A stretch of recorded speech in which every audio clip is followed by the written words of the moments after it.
It is the biggest motorsport in the world, and as a two-wheeled nut, I cannot go as far as to say the best though. But the shared skills, passion, engineering and precision the two disciplines of racing have make them both perfect for video game adaptations. Codemasters return with its annual and official F1 title across all major formats, bar one, and it is better and more packed than ever. For the full review, check out my other video and also my separate PC analysis across both ends of the spectrum. Here I take a look at both ends of the spectrum on all four console versions from Xbox One to the X, and take a look under the hood of which version is the best and just what the Ego engine is bringing to the grid in 2019. Start your engines.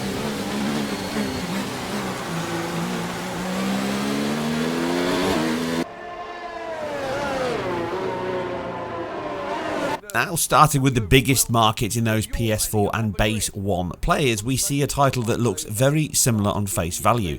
The teams have done very well in maximising the relevant hardware while maintaining as close as possible to the rival.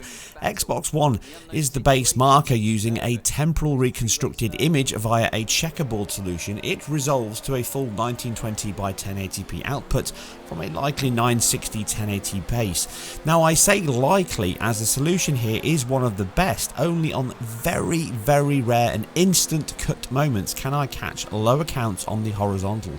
The vertical axis appears to have no reduction at all from a full height, with a dithered and sparse rendering alternating between odd and even pixel widths. This is then merged with the temporal AA that masks the half width reduction well. You can still see shimmer, breakup and instability at times though. These manifest more on thin edges, specular highlights or alpha, which either show stippled patterns or break up from time to time. The savings likely come from the reduction in shading, which reduces the fill rate at the expense of clarity. You can see this in many sections such as the volumetric fog or the billboard effect fog in certain nighttime races, and the long distance view on texture assets details that are heavily smudged and reduced. Now, even on a 1080p screen though, it does a convincing job of fooling the viewer, with only certain tracks or times of day really highlighting the weakness that lower resolution output offers. The PS4 uses an improved TAA which covers more of those sharp edges while giving a slightly softer IQ at times, but it is far more stable. A big reason is the fact it puts out a native 1920 by 1080p with no checkerboard signs evident. It means side by side you can clearly see the high resolve of mid to far distant objects and detail. Video boards, grass huts, crowds are all significantly improved with cleaner lines, improved temporal stability and a higher resolve of detail across the canvas. In addition, it also has better LOD levels of geometry along with shadow map increases over the One and improved post effects from screen space reflections, which appear to be a higher resolution and a longer march into the depth buffer on the PS4. But this is possibly a byproduct of the checkerboard rendering though. You can see this with the reflection being cut off sooner at the extremities of the screen frustum on the Xbox One than the PS4. Now, this same reduction in SSR appears on both premium consoles, which points to the same checkerboard method on those also. In the middle of races though, these minor elements, which include such things as shadow filtering, the depth of field, the screen space reflections, have all been subtly reduced on the Xbox One, are much harder to spot. They stand out much more in the track pans, interviews, rivalry or just overall pit segments.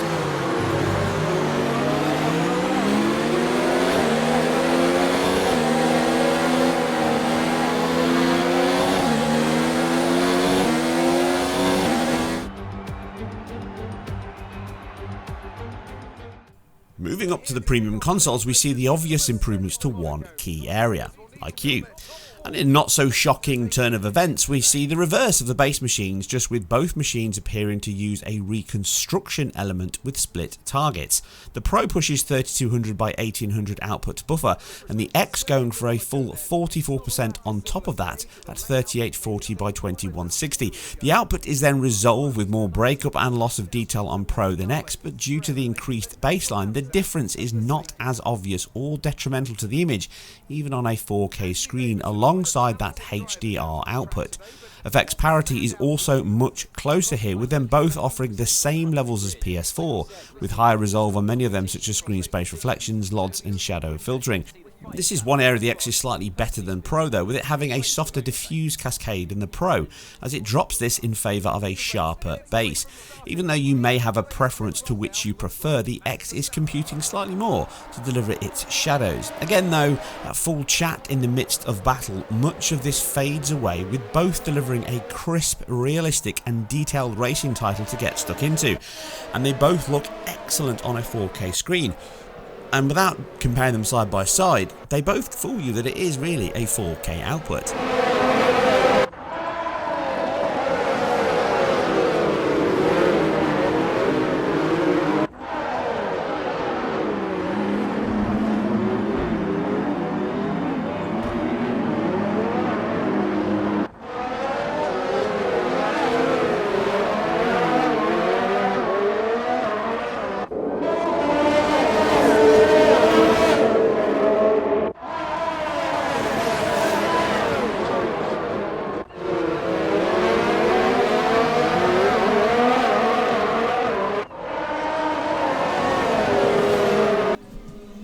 To summarise the improvements here to resolution, you can see from the Xbox One all the way up to the Xbox One X that increase in resolution and pixel count certainly pays off, and even though zoomed in, you certainly can see the difference and the improvement that output buffer makes.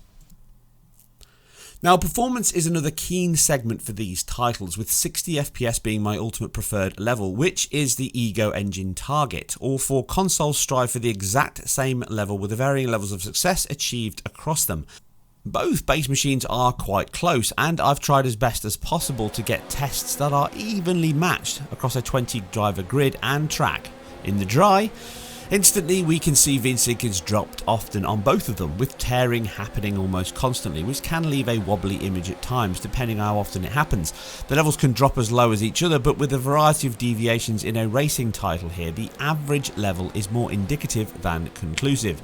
The Xbox One does appear to tear slightly less than the PS4, which is not a huge surprise with the cutbacks made to that version I just covered, but in reality without this analysis they appear close, and neither of them are anything like a locked 60, but the VSync sacrifice is the right one, as it keeps a better minimum from that double buffered engine output, most likely, and response times as high as possible, which I cover shortly.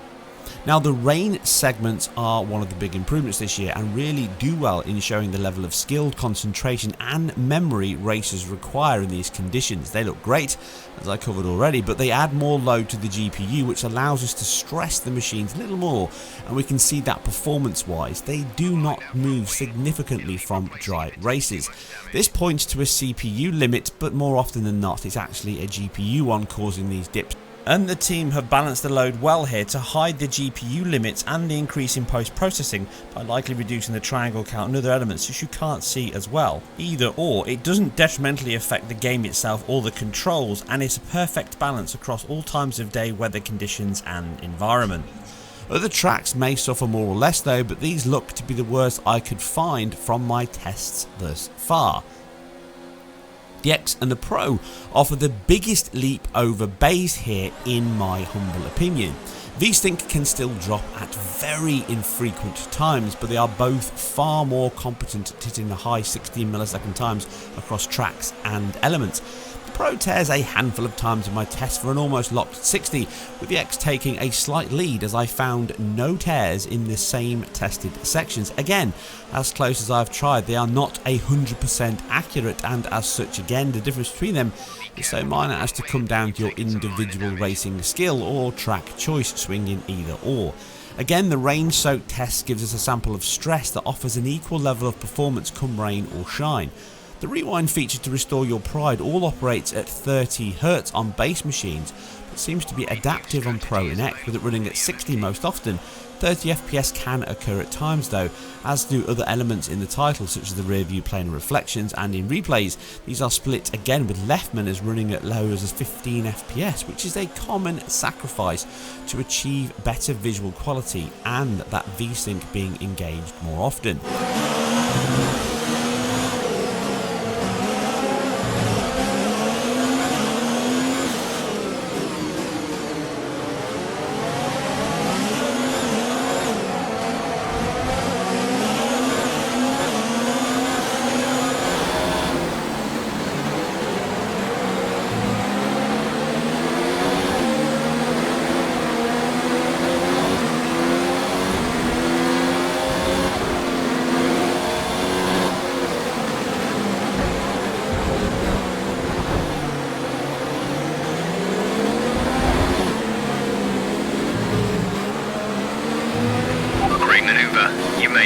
easy.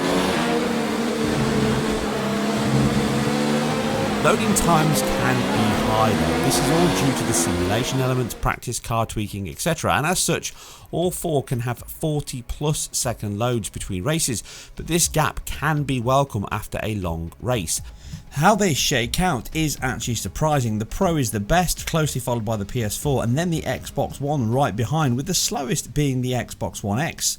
Again though, your mileage may vary depending on which hard drive you got it and what your condition of your hard drive is, and really you're not going to spend too much time worrying about those few vital seconds to load the game in on a racing game like this, but if you are interested, there are your statistics. The quick solution here would be CPU is the issue. Obviously that is a big factor here, but so is bandwidth and hard drive allocation, and the X is the best of the bunch in all of those areas, so it certainly isn't loading better quality textures and assets because the download is actually smaller overall than it is on the PS4, so I'm not too sure what's going on there, but like I say, it may be something to do with the operating system itself or the hard drive configuration, or just a bug. Input times round out this exhaustive analysis, and they fall as follows from a best case scenario test of starting grid, steering wheel movement. Surprisingly, base machines appear 4 milliseconds faster, but this is within margin of error, and around 55 to 60 milliseconds is fast and responsive racer. Delivers the goods across all platforms and maximises the most from each. Again, your mileage will vary depending on how your screen is set up. The base machine offers an excellent title that is well balanced, clean and impressive. The PS4 edges the image quality over the One, which itself has slightly better performance, but of the two, the PS4 is your best choice. The Pro and X offer a much cleaner, more detailed and performant version that is easier on the eye and much closer, if not locked, to that target 60 FPS. The X just snags that pole position across the consoles, but any of them will really always deliver your petrol-fueled delights. Special mention must go to the configurations. You can adjust them around so much and achieve some stunning looking moments that could fool you into watching a TV replay. From camera shake, lens width and depth mixed with the brilliant driver and helmet physics are incredible. Words are not needed, just watch some of my laps here and tell me that you're not impressed.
This is a refined and enhanced F1 title from Codemasters. It adds some extra features, improved effects and better use of the premium consoles over previous titles.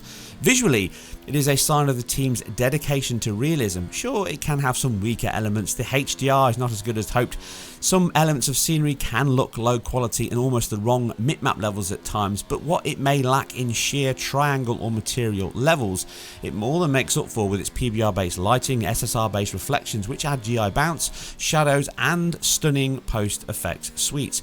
They combine to fool you into the heat of the race, torrential rain or sweltering sun that you are living your petrol dreams. The stunning replays, physics and camera options are the icing on the cherry topped cake. With the best looking F1 racer around, no matter the platform, you will feel the need for speed.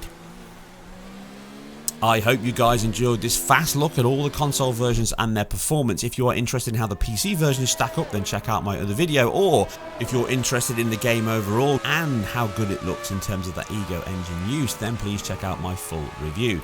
I am completely self-funded and independent, so if you want to support me and keep the channel going, then please subscribe. Hit that notification bell, because YouTube seems to be run by complete morons with services and systems not doing what they're supposed to. And you can also chat with me on Twitter, or if you really want to, buy me a drink to say thank you over on Patreon. Without those people that give me money now, because I don't earn bugger all from YouTube, it would be much harder to even bother to continue doing what I do, because I already pay for most of this myself anyway, make no money. So not actually making any money back at all for certain costs and features really makes it hard to continue making these videos at all. But I'm not going to sit here whinging. I hope you enjoyed it, and I'll see you soon on the next one.